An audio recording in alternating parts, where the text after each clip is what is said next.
Good morning, ladies and gentlemen.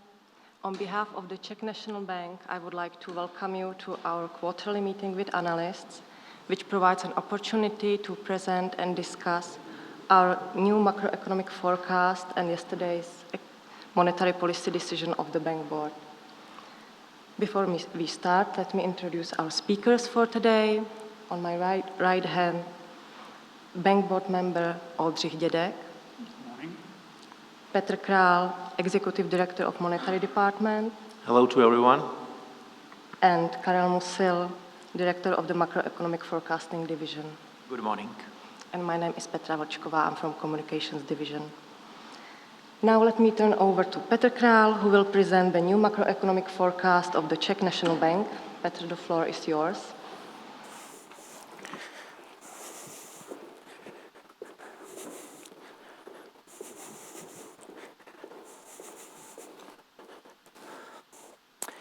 Thank you for the floor. Good morning once again from my side, ladies and gentlemen, dear colleagues. I am glad to be here again to deliver a presentation on the new quarterly forecast of the Czech National Bank. Let me start by highlighting one key parameter of the new forecast that relates to the monetary policy regime. In the new forecast, the CNB and the central bank sets its monetary policy or sets its interest rates in order to achieve its 2% inflation target at a monetary policy horizon which is located 12 to 18 months ahead, so now covering the first half of 2024. Compared to the previous forecast, we are moving the monetary policy horizon by 1 quarter closer to the present, and we are now returning to our original setting of the monetary policy reaction function or the interest rate rule within our core projection model G3+. The reason standing behind that is that the previous very significant, huge foreign price pressures has started to evaporate, and they will no longer affect dramatically inflation during 2024. So the previous moves that put monetary policy horizon somewhat to a more distant future is no longer necessary. The remainder of my presentation will be organized such as follows. First, I will introduce the assumptions based on which the new forecast was prepared. Then I will describe the new macroeconomic forecast in detail. Later on, I will provide you with a brief comparison of the new forecast with the previous one, and the final part of my presentation will be dedicated to a monetary policy simulation or scenario we prepared to illustrate monetary policy considerations at the current juncture.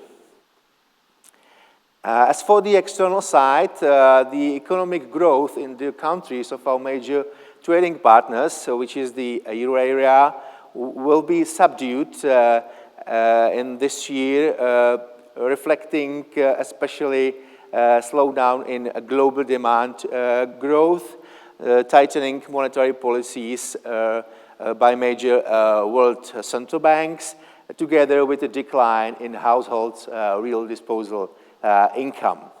The economy in the euro area will recover in the autumn of this year as supply chains disruptions will evaporate and as the world trade recovers. The PPI, the producer prices in the effective euro area have just started to decline in level terms, and their year-on-year growth has started to decelerate significantly, being driven by the recent correction of energy prices on commodity markets, which together with some decrease in the contribution of core core segment is leading PPI growth to turn from highly positive figures to significantly negative territory in coming quarters. Easing of the problems with supply chains will also promote this movement. The outlook for crude oil price hasn't changed much since the previous forecast, and the market still expects declining crude oil prices in coming quarters. The market expects that the ECB will continue fighting inflation in the euro area by hiking its monetary policy interest rates and will, let's say, promote or support this tightening by expected reduction of its balance sheet. This is represented in our new forecast by shadow component of the 3-month shadow rate, which after some time being close to zero has now switched to positive figures, and the shadow rate has become above the headline Euribor interest rate. This outlook is, I would say, pretty much consistent with yesterday's ECB's decision and its communication. As for the domestic fiscal policy, we can expect that nominal government consumption growth will somewhat accelerate this year to almost 5%, which will be reflecting an increase in wages and salaries in the public sector, together with growing outlays related to healthcare and education that are linked to the arrival of people from Ukraine. Nominal government consumption growth will then slow down in 2024. Fiscal impulse, which represents an overall effect of fiscal policy on GDP dynamics in our forecast, is expected to be only slightly positive this year after being significantly negative last year. This year, slight stimulation of the economic growth will stem from the battery of measures on both revenue and expenditure side of public budgets that are intended to support economic subjects in the environment of high inflation and very expensive energies. After this support is expected to subside next year, the fiscal impulse will turn to negative figures together with the assumption that the drawdown of money from the EU funds within the new programming period will be only limited at the very beginning of this new programming period. Let me now turn your attention to the new macroeconomic forecast as such. We can expect that inflation will temporarily accelerate at the beginning of this year, reaching on average roughly 16% in the first quarter of 2023. The actual spike is expected for January, where the CPI growth should be around 17.5%. This spike will respect reacceleration of administered price growth that is reflecting the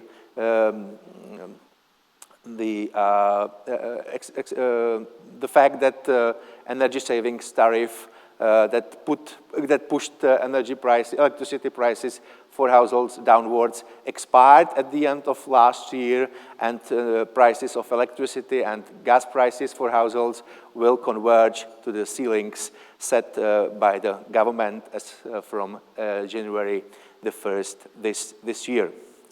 The market components of headline inflation will continue to decline, which will be promoted by the previous tightening of domestic monetary conditions, including the exchange rate appreciation and the slowdown or evaporation of both foreign and domestic demand pressures.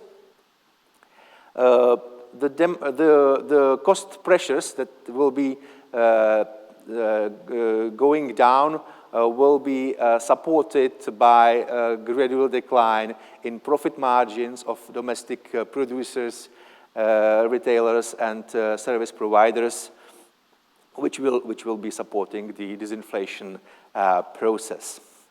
Over the whole forecast horizon, the monetary policy relevant inflation, which is, as you well know, the headline inflation excluding primary effects of indirect exchanges, will be only slightly below the headline inflation.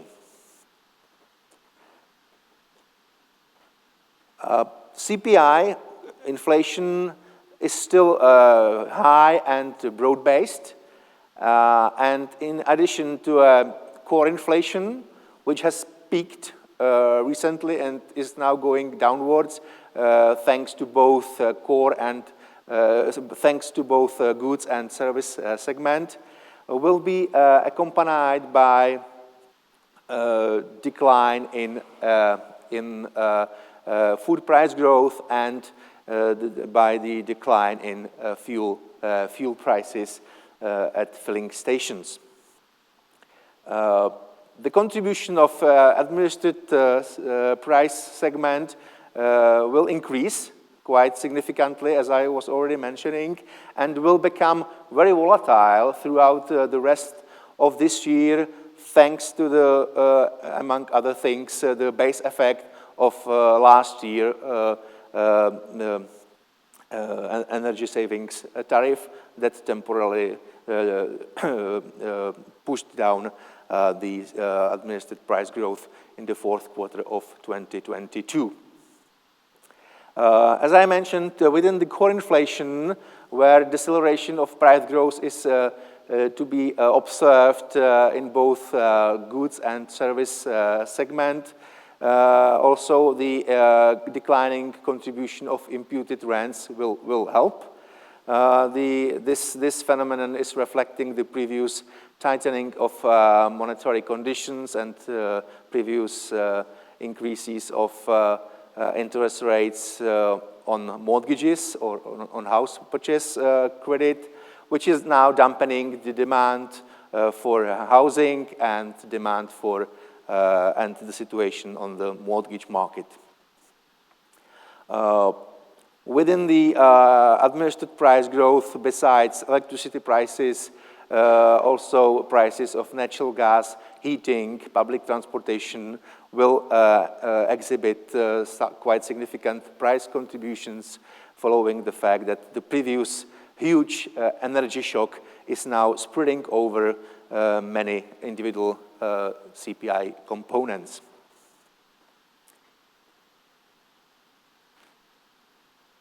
I was just mentioning that the dynamics of nominal marginal costs in the consumer sector peaked during last year, and the trend is towards its significant deceleration in previous few quarters, and the same is to be expected for the coming future. The primary source of this deceleration is stemming from abroad. Both energy price component and core component of import prices is going down. Actually, the core inflation, core import price segment is currently flat, and energy import component is going significantly downwards and will turn quite soon significantly into negative territory. Besides that, the intermediate prices or the effect of domestic economy is still significantly positive and will remain so over the whole forecast horizon.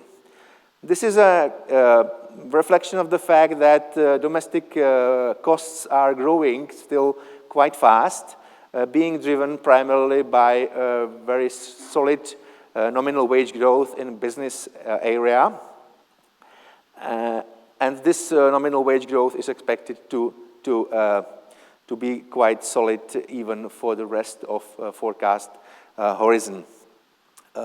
Slight deceleration of domestic costs is to be expected only in the second half of forecast horizon, where acceleration of productivity gains will be curbing somewhat the domestic price pressures. But on the other hand, price of capital, reflecting the gradual improvement of domestic demand conditions, will push in the opposite direction. It means in a pro-inflationary direction. But in total, domestic cost growth will slowly decelerate. The Czech economy has been calming, and some turnaround is to be expected on the domestic labor market. The total employment or number of employees almost stopped growing in recent quarters, and we expect that in the year-on-year terms, employment will turn in moderate negative territory in coming quarters. Part of people who are dismissed or fired from businesses are moving out of labor force. That's why the unemployment rate hasn't been increasing any significantly, and only slight increase in the rate of unemployment is to be expected for the upcoming quarters. Nominal wage growth, on the other hand, has been quite solid during 2022, and we expect some further acceleration at the beginning of this year. This will be driven by still relatively strong bargaining power of employees and their labor union representatives, and by their wage requirements that will be motivated by a need to compensate ex post by the previous loss of purchasing power of nominal wages when being confronted with very high inflation we observed during last year. And that's why the nominal wage growth will have tendency not to decelerate much, which will be also promoted by another increase in the statutory minimum wage as from January this year. So in business sector, after initial acceleration of the year-on-year dynamics, only gradual decline in the growth rate is to be expected in the second half of forecast horizon. In the public sector, we can expect that last September wage increases accompanied by this January wage adjustment in selected groups of public employees will temporarily increase the year-on-year dynamics. But after that, we can expect that the wage growth in public sector will decelerate towards the figures that are consistent with the state budget law and the related documentation. Wages and salaries as a sum will grow in real terms will grow at a negative rate during this year, following the huge drop in the previous year, because inflation will be, on average, still relatively very high during 2023, and despite the nominal dynamics will be relatively very solid, the real purchasing power of people and their spending behavior will be negatively affected by the continuous, very strong CPI growth.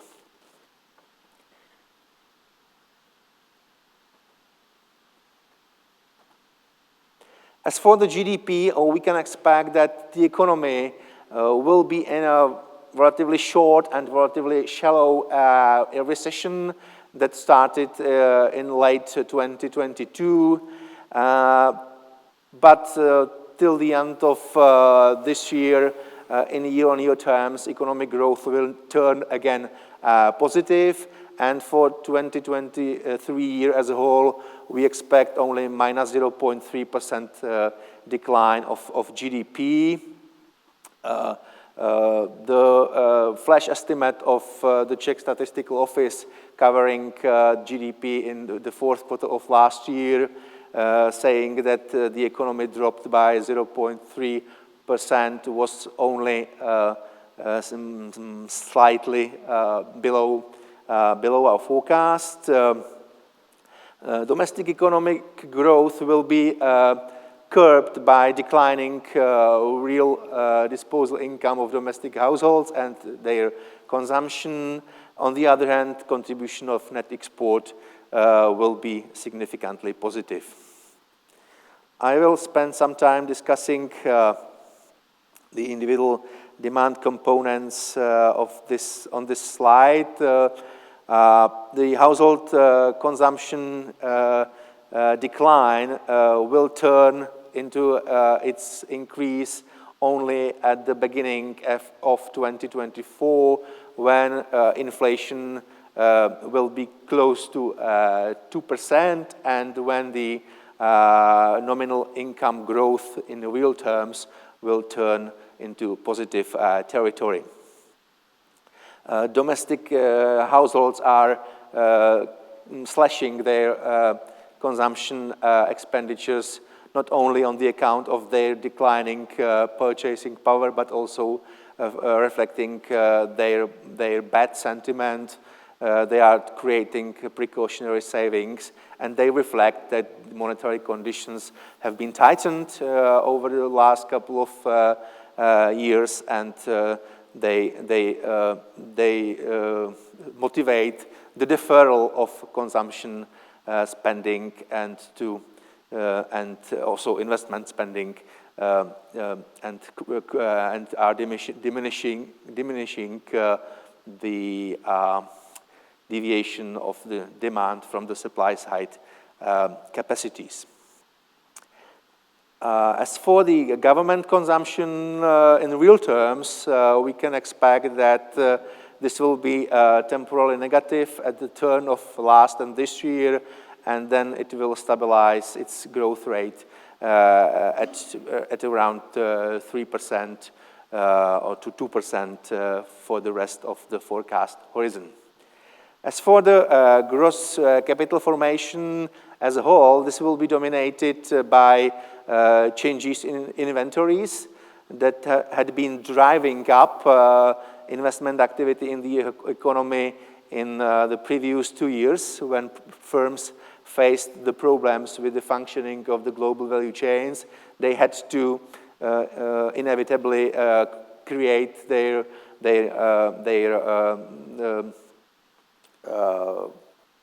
inventories, and this stockpiling will gradually turn into the opposite direction, as we expect that the global value chains problem will fully evaporate as from mid of this year. That's why the contribution of changes in inventories to GDP growth will turn from significantly positive to significantly negative figures. Whereas the investment activity, when it comes to fixed investment in business sector, will be relatively subdued during this year, following the bad sentiment and gradually worsening income situation and financial situation of domestic non-financial corporations. Whereas the public investment growth will be on average slightly positive, but doesn't. But this will not change the overall picture in any dramatic way. We can expect that real export and imports growth rates will decelerate this year, following the subdued foreign demand and subdued domestic demand, and reacceleration of the growth rate is to be expected for the end of next year. But the demand side, domestic demand side will be more subdued than the foreign demand. That's why the contribution of net exports to GDP dynamics will be still significantly positive.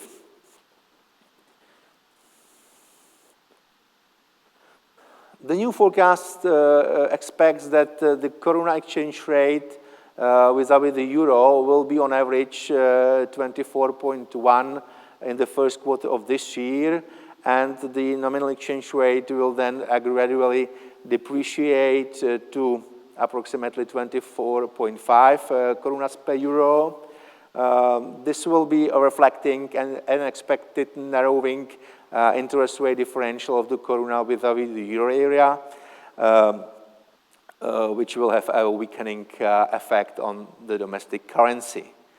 After the negative effects of disrupted global value chains and the previous very negative terms of trade shock hitting the domestic economy will be over, the koruna exchange rate will get back to its slightly appreciating trend.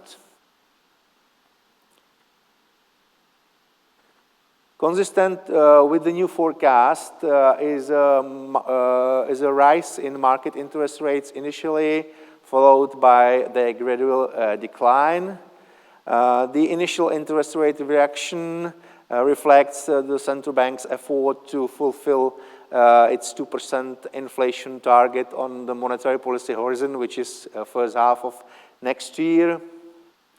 The initial tightening of monetary conditions will deliver a desirable deferral of current consumer and investment demand and will reduce the price impacts of the previous excess demand. With a view of inflation stabilizing close to 2% during 2024, and with the view that economy will be moving back to its equilibrium from below after the temporarily negative output gap will fade away during next year, there will be some room opening for possible interest rate cuts during this year.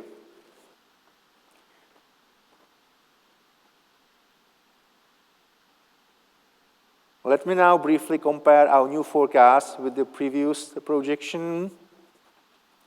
As for the CPI outlook, we have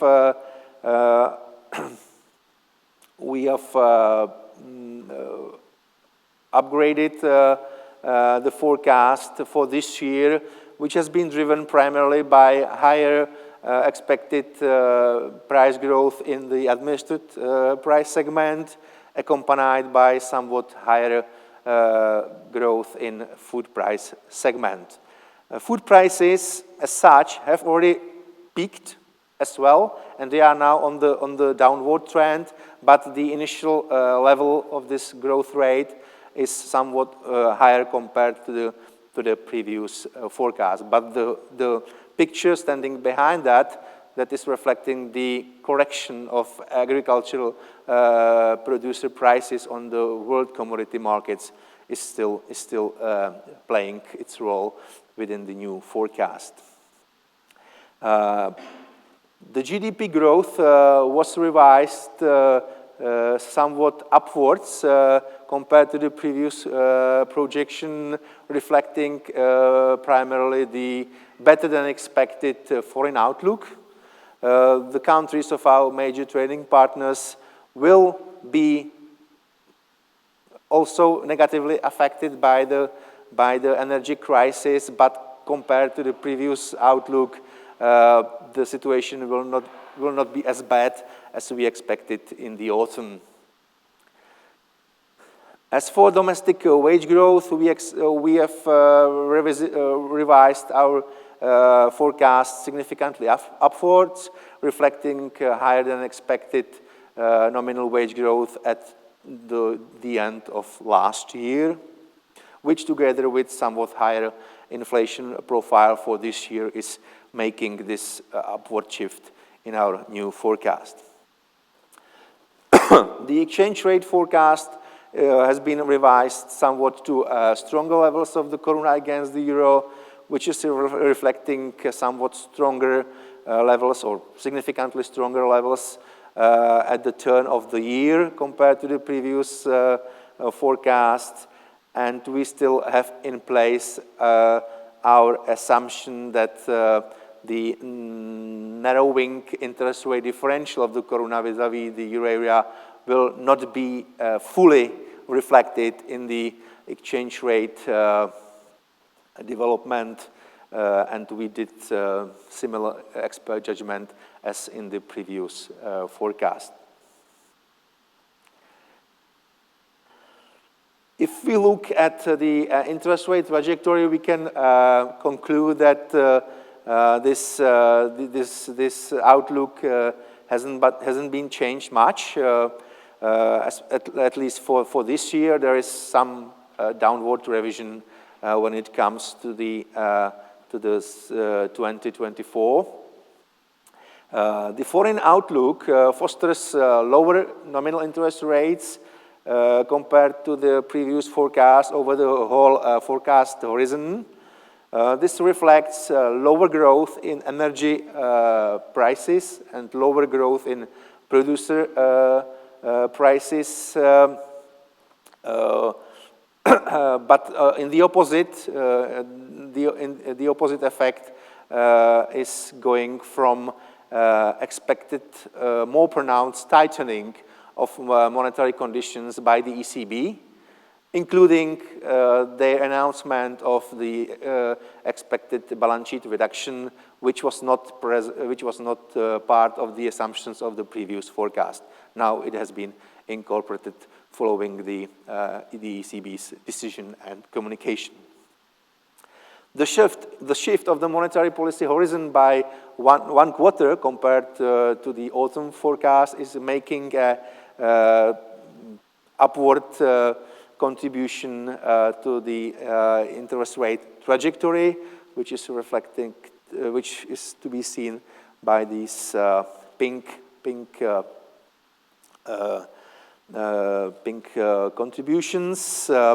We've also incorporated in the new forecast a bulk of expert judgments. They have initially a roughly neutral effect when expertly reduced labor efficiency is more or less compensated by an expert judgment following the sharper fall in domestic demand.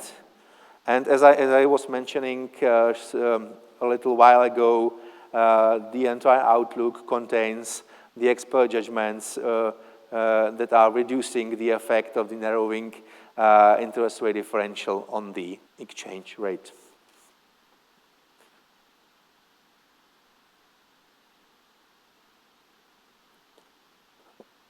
Final part of my presentation will describe a monetary policy simulation or scenario in which we asked ourselves what would be the most likely outcome in the economy when the interest rates would not follow the baseline scenario, but instead would be kept stable at the current level for 3 quarters.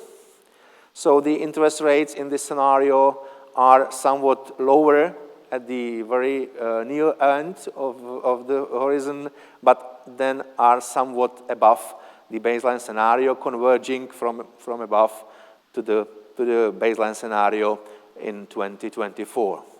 The immediate outcome or immediate response of the economy towards this different monetary policy behavior is a tendency of the nominal exchange rate to depreciate compared to the baseline, and this depreciation is pushing domestic inflation somewhat up compared to the baseline, but the deviation from the baseline is relatively limited or is limited.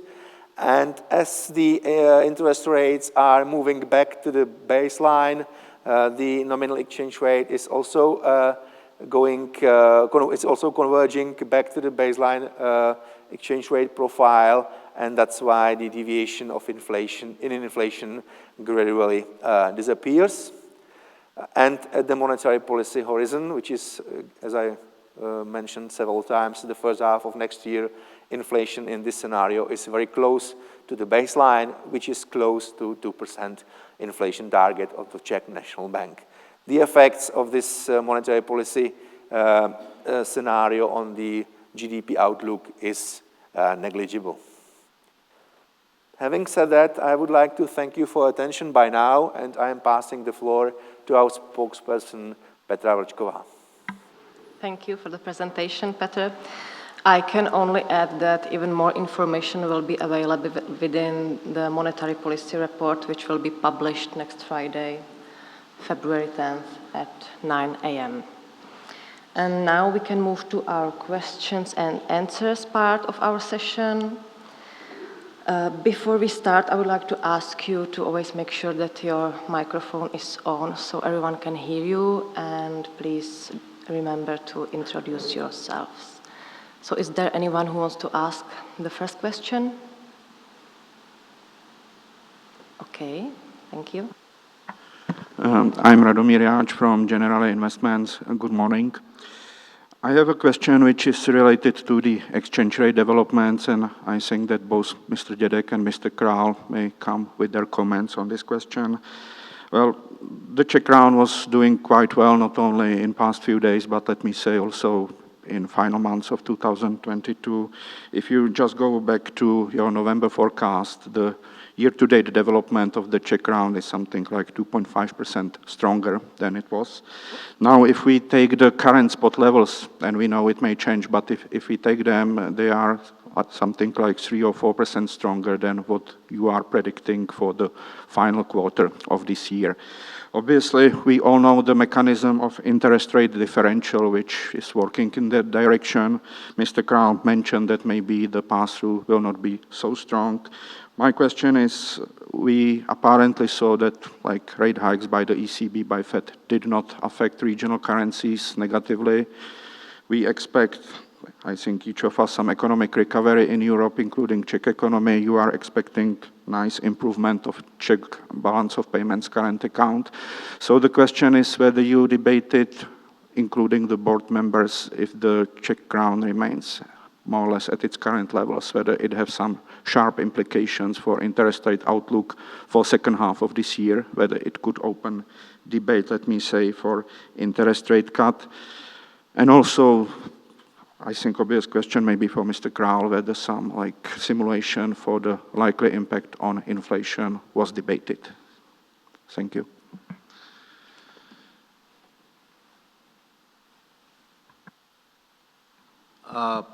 The stronger than previously expected exchange rate of the domestic currency is to a certain extent related to the better sentiment of the world financial markets towards the region and towards the European Union as such.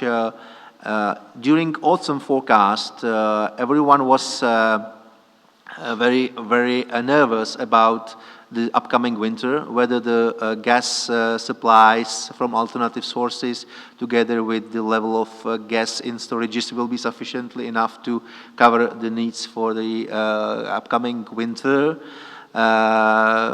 Thank God, winter has so far been relatively mild, and there are no more, let's say, worries about sufficient amount of gas for domestic households and domestic and European households and enterprises. And we and our region peers were extremely exposed to this nervosity among financial investors. And as this is evaporating, euro is appreciating against the dollar, and koruna is appreciating against the euro. We have incorporated this new starting level of the exchange rate when preparing the new forecast, but the, let's say, fundamental mechanisms are still in place. That's why the expected narrowing interest rate differential is playing its role within the outlook. But when compared to the previous forecast, the depreciation will be somewhat slower or milder. And still, at the end of the forecast horizon, the negative terms of trade shock will definitely disappear. Balance of payment, which turned significantly negative when it comes to current account, will turn positive in 2024, and trade balance will be a primary driver of that, which together with further recovery of domestic export performance following the assumption that global value chains problem will by full evaporate during this year, will be promoting further trade balance improvements. And via this net foreign assets channel, there will be an appreciation trend or appreciation pressure on the domestic currency. I would now possibly pass the floor to Oldřich Dědek to comment possibly on the monetary policy implications of that. Good morning. I think that Petr summarized all fundamental arguments which can explain the appreciation trends, but nevertheless, we think that a part is still a surprise, yes, that nobody expected this appreciation as such. So for the bank board, of course, important question is, what is the role of the intervention scheme as we used? It's true that since the middle of October we are not present on the market, so the exchange rate is not supported by some active interventions steps of the Czech National Bank, and despite this fact, exchange rate appreciates. As you know from the statement of the government, we think that at current situation of very still high inflation, this stronger exchange rate is welcome as an instrument for calming down inflation. Of course, the bank board did not debate it, whether the appreciation is extensive or appropriate. The view is that it helps us to tame inflation, and therefore we kept the statement in that we are prepared to prevent excessive volatility, yes, in order not to provoke. We don't know what the direction would be if this statement missed, yes, from the communication statement, and therefore we continue with the policy of our commitment, even though this commitment for a couple of months was not put in practice steps of the bank board. So in my understanding, there was no explicit debate, like, let me say, if the story again repeats, the crown remains stronger by several percentage points versus several percent, versus the forecast. There was no open debate about implications, let me say, for interest rates for second half of this year. I just want to make sure. Yes, you are right, yes, that we are more or less happy with the current situation, and as I said, at current, even though we understand that the stronger exchange rate is not welcome by our exporters, but from the point of view of fighting inflation, we think that this development is more important than other aspects the exchange rate may raise. Thank you. Any other questions? Yes. Good morning. My name is Jaromír Šindel from Citibank. I would like to ask Mr. Dědek on the experience of this prolonged monetary policy horizon, because it was played just for a few meetings and you had written it back. So what was the lessons for the bank board, let's say, from this instrument in the monetary policy, we can say?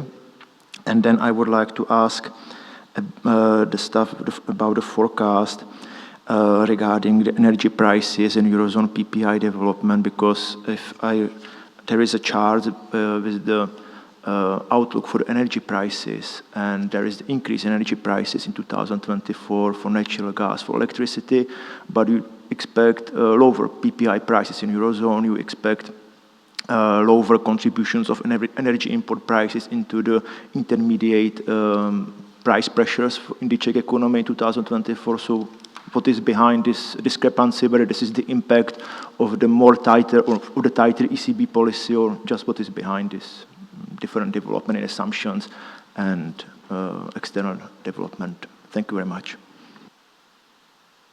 Okay, so let me first tell something about the length of our monetary policy horizon.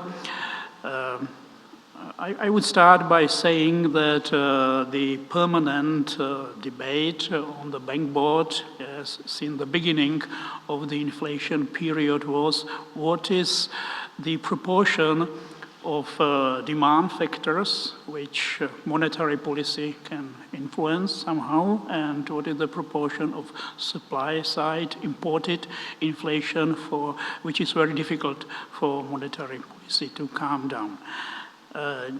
Recently, we realized that the proportion, starting with the energy crisis, shifted towards these external supply shocks, which are very difficult to address by monetary policy. And therefore, the lengthening of the horizon, for me, I interpret it as a kind of exceptions, which is compatible with inflation targeting framework. Because if the horizon is lengthened, as there is more time for supply shocks to fade away. And now, when I think it's quite clear that as a result of sharp declines of gas and oil, as these supply shock considerations now are weakened, and therefore there is a time to turn back to our standard horizon. So I think this is I think this is an interpretation of the bank board as well, while we, for short period of time, use this lengthening as I said, the exception, and then now we turned back to the standard horizon. And as for your second question, the prices of energies consistent with the current market outlook when it comes to the prices on the commodity markets are showing a significant drop in whole year terms for this year compared to the previous one, which is bringing the overall PPI dynamics into the negative territory, being driven primarily by this energy component. On average, during 2024, prices are expected to be flat in a whole year terms, despite some volatility in expected prices of electricity and natural gas, because no one really knows whether the next winter will be also as convenient as this one. But this should be, in broad terms, consistent with the expected zero PPI growth in 2024, which is underlying our new forecast. So, are there any other questions? Okay, next. I have a round. lot of questions. Thank you very much. There was interesting slide about the composition of the private consumption in your forecast. So I would like to ask you about this deferred consumption. What is behind? What does it mean? And there was a positive contributions of Ukraine refugees. So if you can a little bit get more color on this to better understand. And the next question is about the fiscal policy, because we have relatively mute impact or impulse from the fiscal policy. I was relatively surprised there is no impact from the EU funds, larger EU funds for 2024, let's say, because of the recovery fund or resilience and recovery fund utilization. And also, you had the finance minister at your meeting, and Ministry of Finance now talking in media about the fiscal tightening in 2024. So whether there is some message to your forecast, it's included in your forecast, or you just, this is something like a possible risk from this fiscal tightening from 2024. Thank you very much.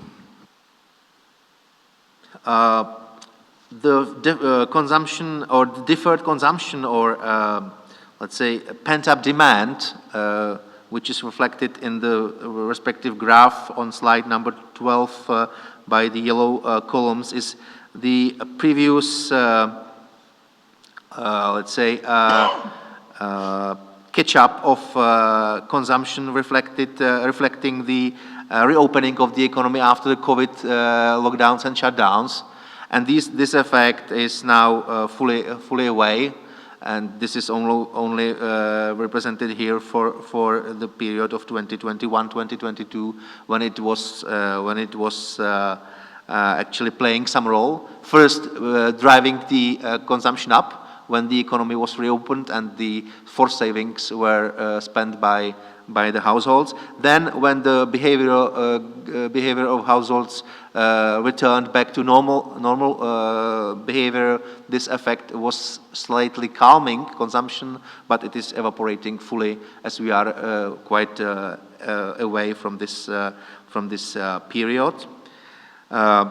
As for the fiscal outlook, I was presenting that the baseline scenario is assuming negative fiscal impulse of minus 0.4 percentage point for 2024, which is reflecting the fact that majority of the supportive measures on both revenue and expenditure side of public budgets are only temporary and will expire at the end of this year. And the baseline scenario takes into account only approved legislation or legislation which is likely to be approved by the government or by the parliament in the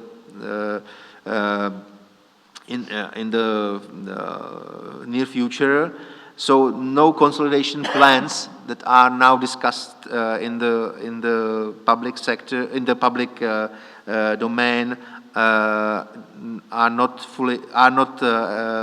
incorporated into the forecast unless they are very well specified, which will be hopefully the story of new forecast or something like that. So at the current juncture, the slight fiscal restriction is really stemming from the fact that temporary support will evaporate, and the new EU funds, including the recovery plan, will be stimulating the economy, but at the very beginning of the new programming period, this stimulation will be subdued by the, let's say, standard initial problems or initial obstacles. Any other questions? So Mr. Derek wants to add something. Okay, please, I would like to attract your attention to the slide which was demonstrated by Peter, which compares two scenarios. Yes, the first one is the baseline scenario, and the second one is the scenario of stable interest rate. I think that this slide also played quite important role during the deliberation of the bank board, because the message of this scenario is, this comparison of these two scenarios is that the impact on inflation is quite marginal. So despite that the monetary department has recommended to increase the interest rates and the bank board preferred the stability, then from this point of view, I think that these two scenarios seem to be quite equivalent. We, of course, know that all scenarios and baseline scenarios and some counterfactual scenarios are surrounded with a lot of uncertainty, as that, of course, nobody knows what will happen in 1 year time and so on. But I think this expert view was also quite I think important in shaping the decision of the bank board to keep interest rates stable. So any other questions, maybe the last one? Apparently everything is clear. So I would like to thank you all for your questions. Thank you for coming. Thanks to our speakers. And special thanks to Mr. Dědek, whose mandate is ending in a few days, for seizing the opportunity to be a part of today's discussion. Have a nice day. Goodbye.